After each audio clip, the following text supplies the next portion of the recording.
In the lawless American West, where justice often belonged to the fastest gun or the strongest fist, there lived a woman whose story deserves to be remembered. Her name was Martha Hayes, known to most as Kate. She was a rancher who built her life through hard work in a land that showed no mercy to the weak. One dark autumn night, violent men rode onto her ranch and crushed her hand with a rock, believing pain would force her to surrender everything she had built. They expected her to beg, to sell her land, or to flee in defeat. They believed breaking her body would break her spirit. They were wrong. Kate did not collapse. She did not run. She did not give up her ranch. She kept cooking. To outsiders, it looked like survival, an injured woman doing whatever she could to endure. But inside her small frontier kitchen, something far more dangerous was forming. Kate was not only preparing food. She was listening, saving, and planning. She was crafting a revenge so patient, so calculated, and so precise that it would destroy her enemies without a single gunshot. What followed shocked the entire territory. The men who tried to break her lost everything: power, reputation, and control, while Kate rose to become one of the most successful ranchers in Colorado Territory. This is not a story of rescue or mercy. It is the true tale of a woman who turned pain into strategy and proved that real strength is not found in weapons, but in intelligence, courage, and an unbreakable will. Martha Catherine Hayes was born in the spring of 1852 in a small farming community in Missouri, at a time when the lands west of the Mississippi felt like another world altogether. Dangerous, uncertain, and full of promise. Her father earned his living as a blacksmith while also farming their modest plot of land, and her mother came from a long line of resilient frontier women who had learned through hardship how to survive whatever life demanded of them. From an early age, Kate understood that work was not something to fear or avoid, but something that gave life meaning and strength. As soon as she was old enough to follow instructions, Kate helped wherever she was needed. She worked in the family garden, learning the rhythm of planting and harvest, discovering which herbs could heal and which plants were dangerous. She came to understand patience, the long, careful tending required to make things grow in stubborn soil. Her mother taught her to cook, not just simple meals, but practical cooking that could stretch limited food to feed many mouths, turning tough cuts of meat into nourishing meals through skill and care. Kate was unlike many girls her age who dreamed of city life or marriage. She preferred the open air, physical labor, and the satisfaction that came from building or repairing something useful. Her father recognized her strength and determination and began teaching her skills typically reserved for sons. She learned how to shoe horses, repair tools, and read the weather by watching the sky and the land. She learned to work with livestock confidently, understanding that animals responded to calm assurance rather than force.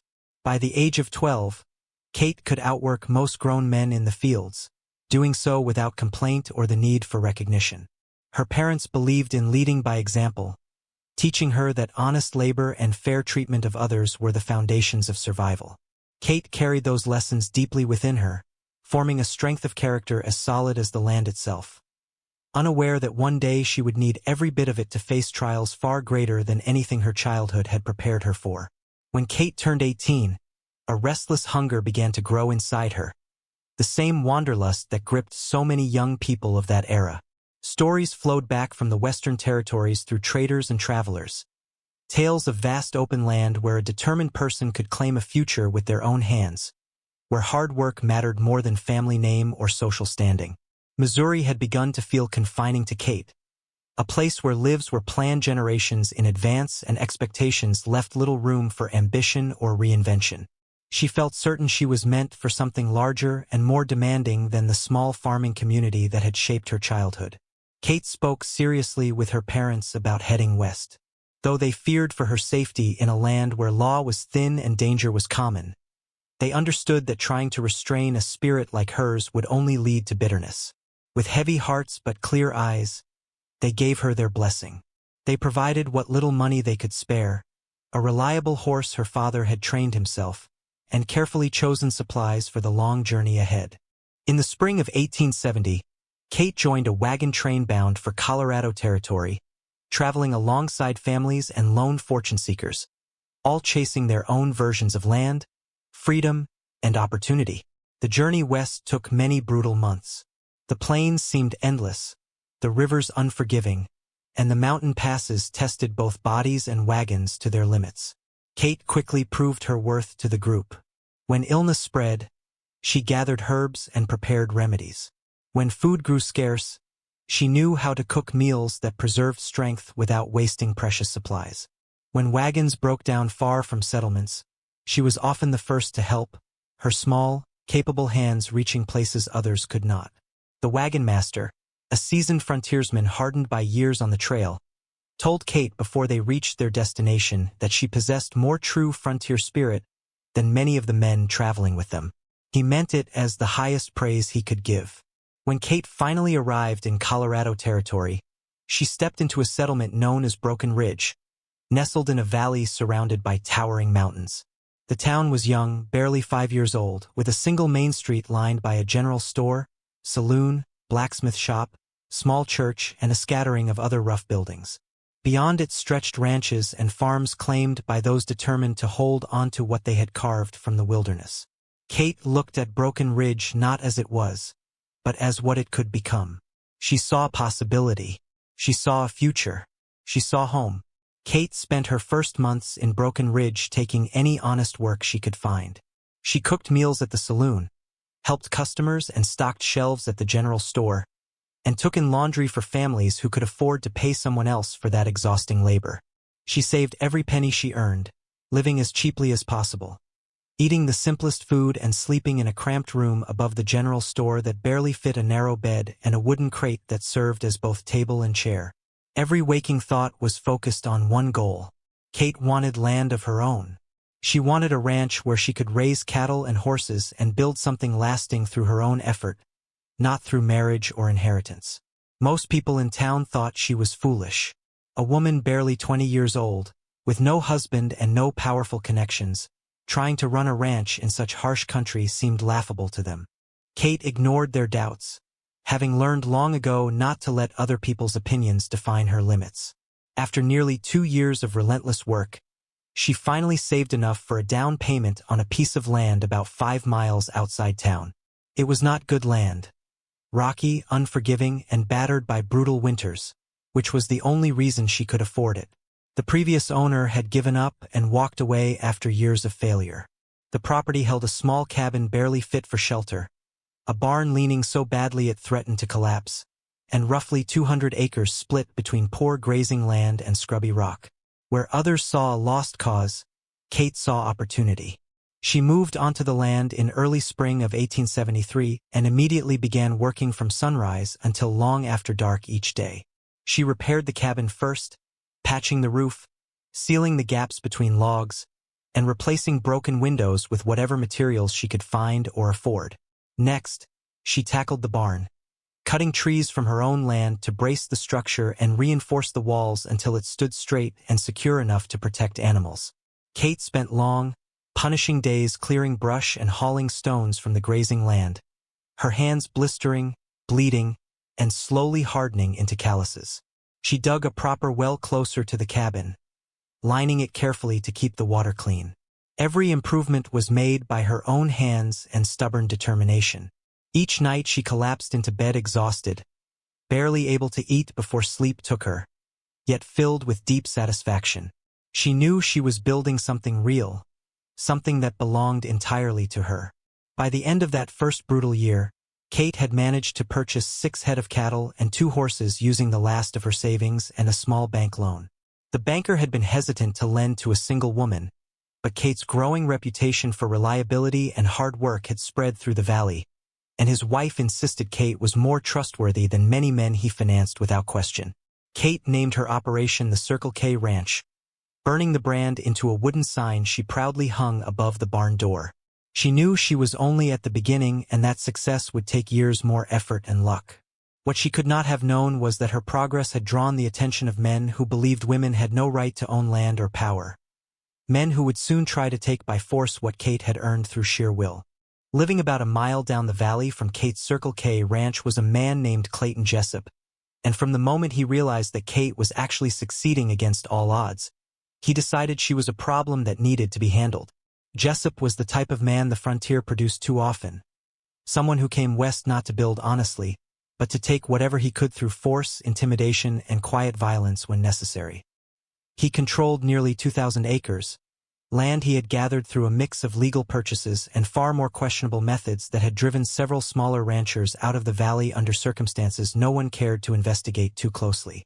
Jessup employed half a dozen ranch hands who were more enforcers than cowboys. They carried guns openly and followed Jessup's orders without concern for right or wrong. When Jessup turned his attention toward Kate, his harassment began subtly.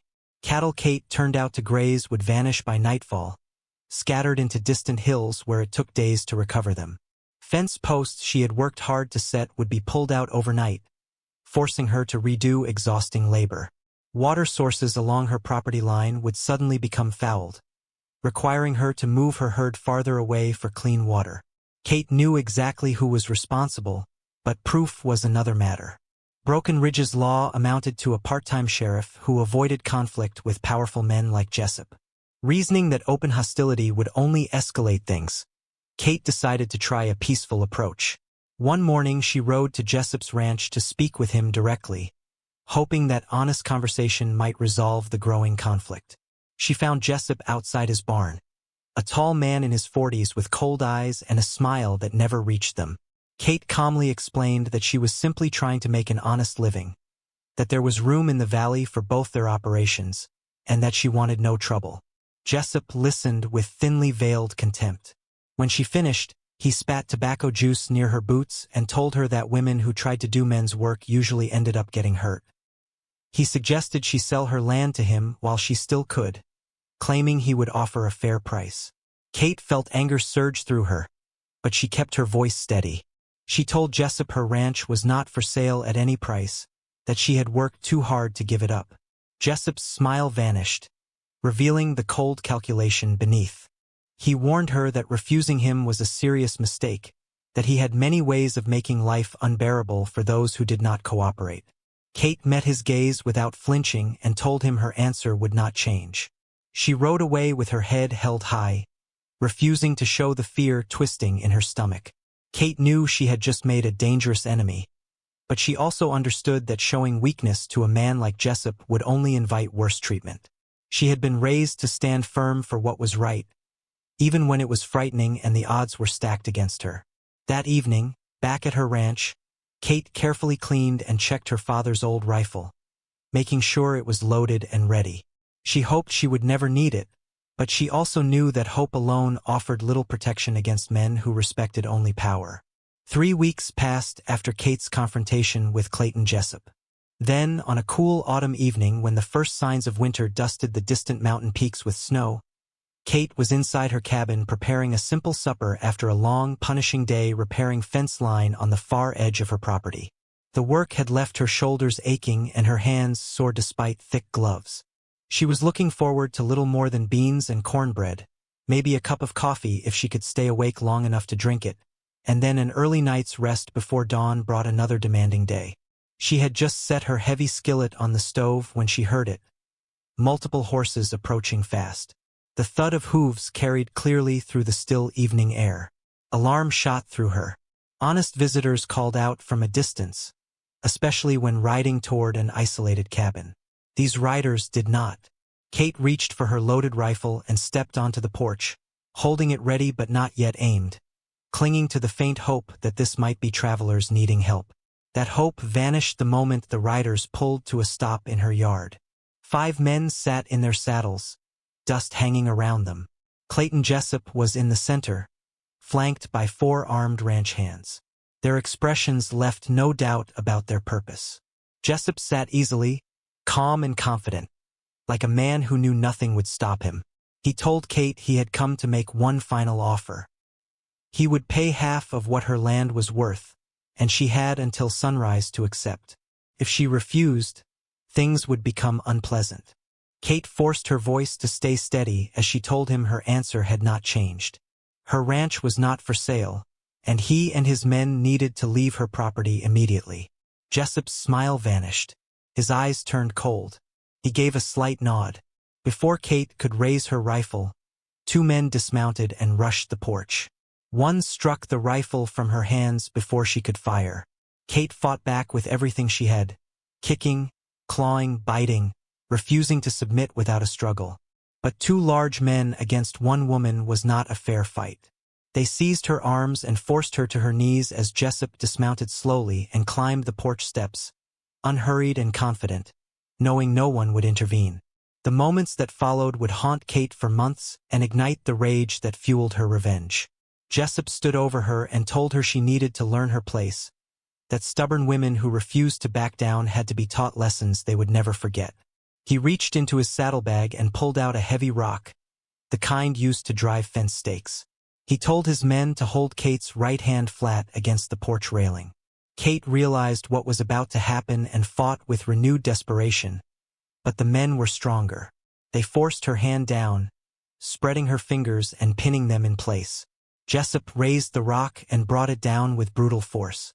The sound of bones shattering mixed with Kate's scream in a moment of deliberate cruelty that seemed to freeze time. Pain unlike anything she had ever known tore through her body, radiating from her crushed hand up her arm. Her vision went white, her stomach lurched, and nausea overwhelmed her. Jessup and his men left her crumpled on the porch, warning her that next time would be worse and that she had 1 week to leave or they would burn her cabin with her inside. Kate managed to crawl indoors before losing consciousness. She survived the night in agony, too injured and shocked to even consider riding for help. Lighting a lamp with her left hand was a struggle.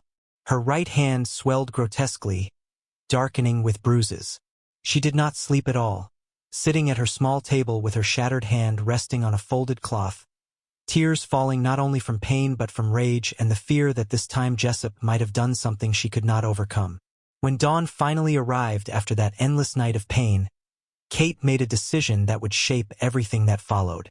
She could have surrendered then, sold her land for whatever Clayton Jessup offered and fled the valley alive but broken. Many people would have done exactly that, and no one would have blamed them. But Kate was not most people. Somewhere during that long night, through agony so intense it made her sick, she found something inside herself stronger than pain, stronger than fear, stronger than the voice urging her to quit. She found an iron determination that promised she would make Jessup and his men pay, no matter the cost or the time it required. Before anything else, Kate knew she had to save her hand. Leaving it untreated could mean permanent loss or infection that could kill her. Using only her left hand and her teeth, she somehow saddled her horse, a task that took far longer than usual and left her drenched in sweat and shaking from pain. The 5-mile ride to Broken Ridge was torture, every movement sending fresh waves of agony through her shattered hand. Still, she stayed in the saddle and reached the town doctor without collapsing. Dr. Samuel Morrison had practiced frontier medicine for more than 20 years and had seen nearly every injury imaginable. But even he was shocked by the damage. He told Kate that several bones were shattered and that tendons and ligaments were likely torn.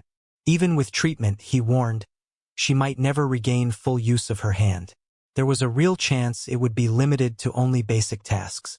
Kate listened calmly, then asked the only question that mattered: what was the best outcome possible if she followed his instructions and endured the recovery?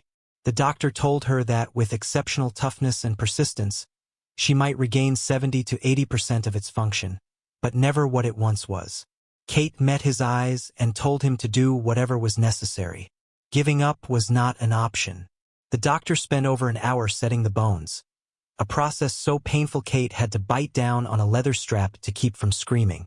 When he finished, her hand was tightly splinted and immobilized to heal properly.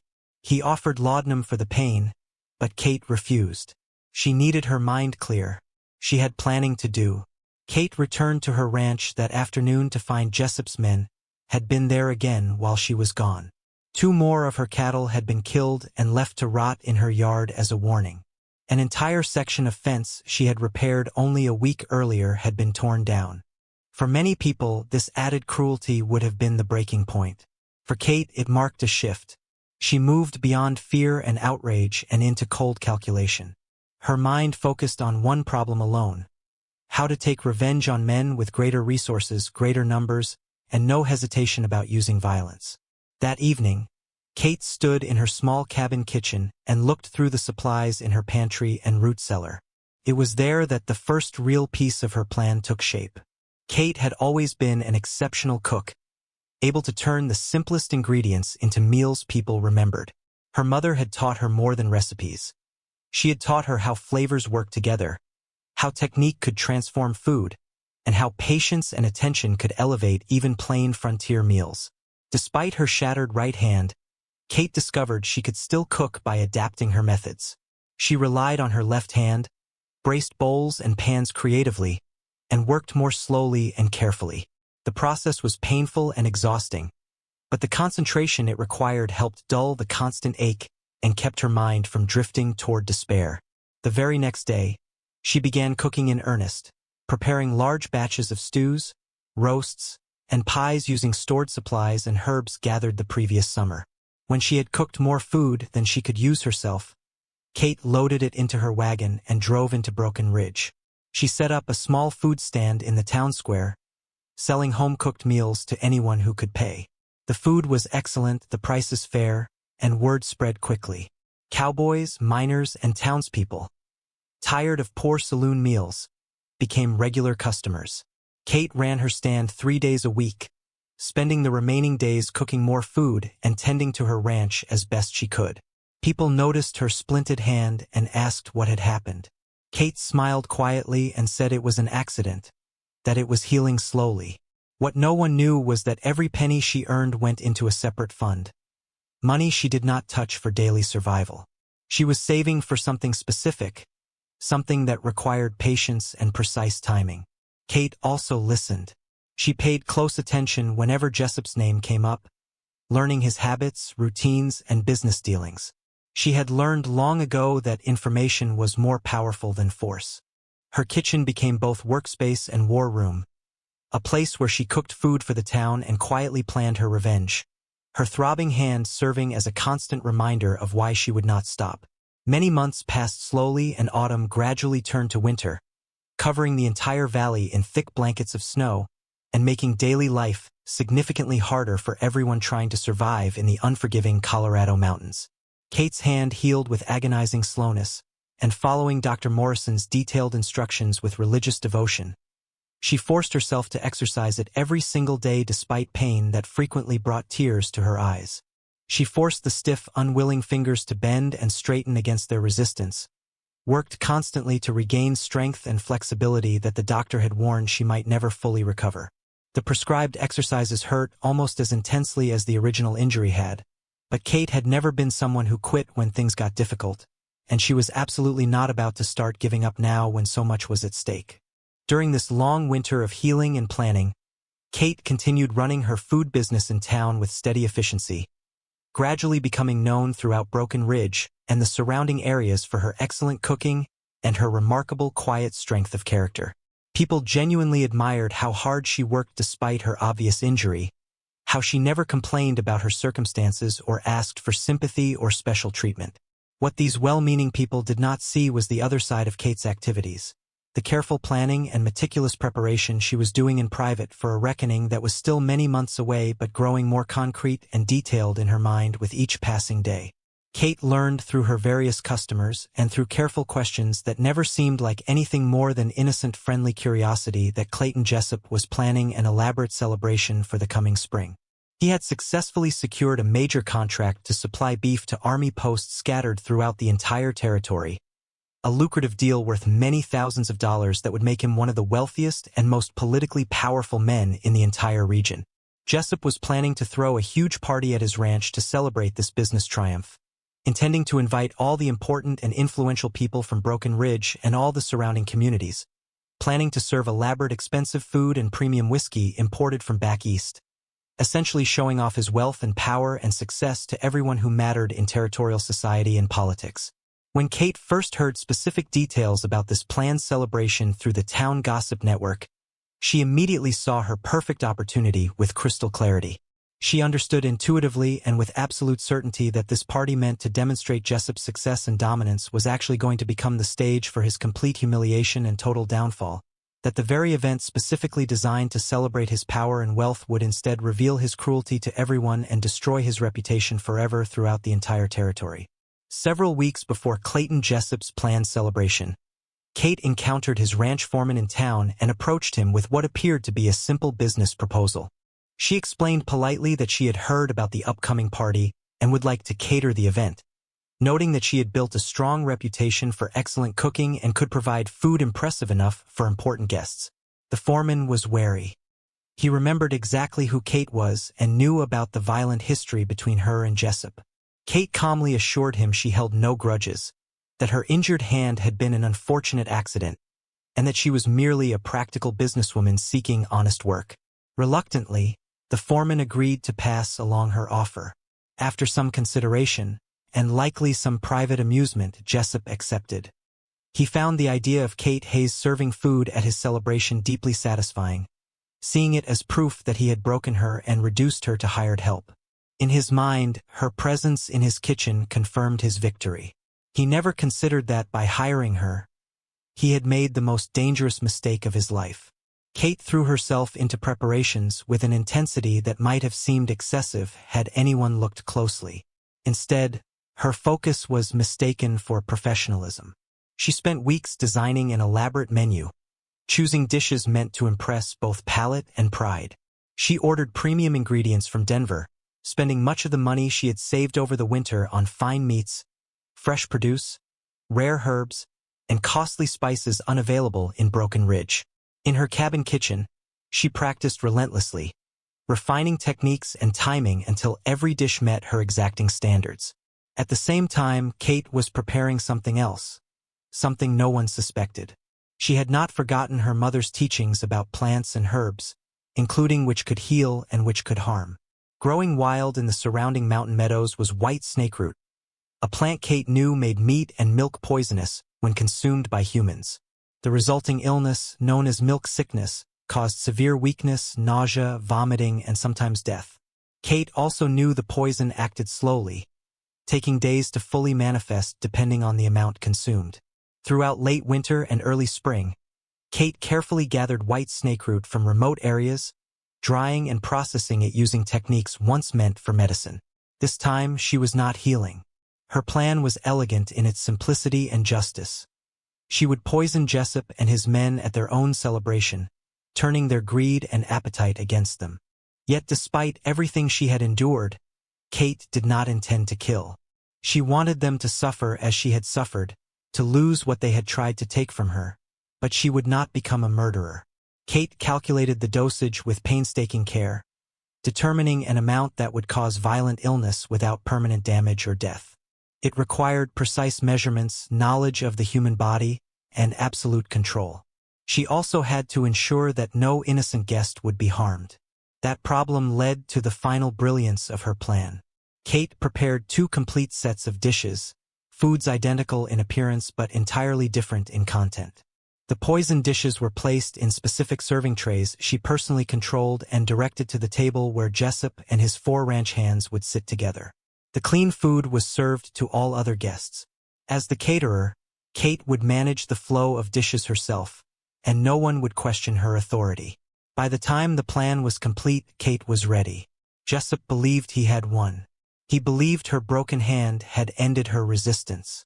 He believed the celebration would mark his triumph. What he did not understand was that Kate Hayes had turned patience into a weapon, and that the reckoning he deserved was already prepared, waiting to be served.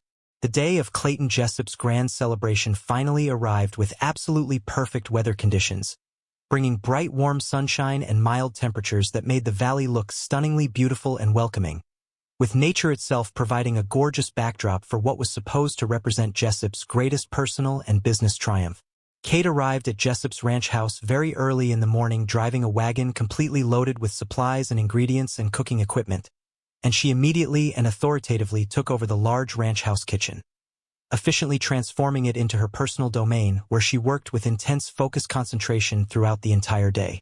She had hired 2 reliable women from town to assist with the serving and cleaning duties, women she had worked with successfully before and trusted completely to follow her specific instructions without asking unnecessary questions or creating problems. Kate cooked steadily all day long without significant breaks, preparing dish after magnificent impressive dish, filling the entire ranch house with aromas so delicious and enticing that they made everyone's mouth water in eager anticipation of the feast to come.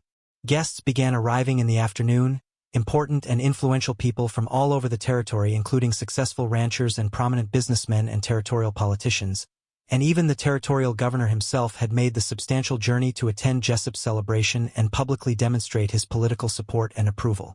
As the sun began to set in spectacular fashion, painting the sky with brilliant colors, and the party moved into full swing with music and dancing and loud conversation, Kate directed the serving of all the food with calm, unshakable precision and careful attention to every detail. The elaborate main course was a magnificent beef roast, perfectly cooked until tender and seasoned with expensive imported spices, accompanied by rich brown gravy and fresh roasted vegetables and warm bread that Kate had baked from scratch that very morning. She made absolutely certain through careful personal supervision that the dishes containing the poisoned food went directly and exclusively to Jessup's table, where he sat in the place of honor surrounded by his 4 loyal ranch hands, who had been present that terrible night when they held Kate down and laughed while Jessup deliberately crushed her hand with a rock. Kate watched carefully from her position near the kitchen doorway as Jessup and his men ate with obvious enthusiasm and satisfaction, complimenting the exceptional food loudly enough for other guests to hear clearly, with Jessup even calling Kate out into the main dining room to publicly praise her cooking in front of all his important and influential guests, clearly enjoying what he mistakenly believed was his complete and total victory over the woman who had foolishly dared to challenge his authority and power. Kate accepted the compliments and praise with a slight modest smile and a respectful nod of acknowledgement, her eyes meeting Jessup's directly for just one brief moment. And if he had been paying genuinely close attention instead of being drunk on his own sense of triumph and superiority, he might have seen something dangerous and knowing in that look, something that would have warned him that this evening was not going to end anywhere close to the way he confidently expected. The party continued late into the night with increasingly loud music and energetic dancing and heavy drinking and boisterous celebrating, and Kate quietly supervised the packing up of her supplies and equipment before leaving discreetly with her 2 helpers, calmly accepting her full payment in cash from Jessup's ranch foreman, and driving her now empty wagon back toward her own small ranch under a spectacular sky absolutely filled with countless brilliant stars. She felt absolutely no guilt whatsoever about what she had just done, only a deep, profound satisfaction that justice was finally being properly served after so many months of patient waiting and careful planning, that the scales were finally being balanced in exactly the way they needed to be balanced. 3 days after the celebration, troubling reports spread through Broken Ridge that Clayton Jessup and several of his ranch hands were gravely ill. Dr. Morrison was called to Jessup's ranch and found all 5 men in miserable condition, weak, vomiting, and barely able to stand. The symptoms pointed unmistakably to a severe case of milk sickness, yet the source made no sense. No one else who attended the party was sick, despite eating what appeared to be the same food. The contradiction baffled the doctor. He treated the symptoms as best he could, but there was no true cure for milk sickness. Recovery depended on time and the body's ability to purge the toxin before lasting damage occurred. Jessup and his men would survive, but they were completely incapacitated, confined to bed for weeks, unable to ride, work, or exert control over their ranch. For Kate, this was only the beginning. With Jessup bedridden and his ranch hands equally disabled, his operation ground to a halt. Hundreds of cattle meant for delivery to army posts wandered unattended across his range.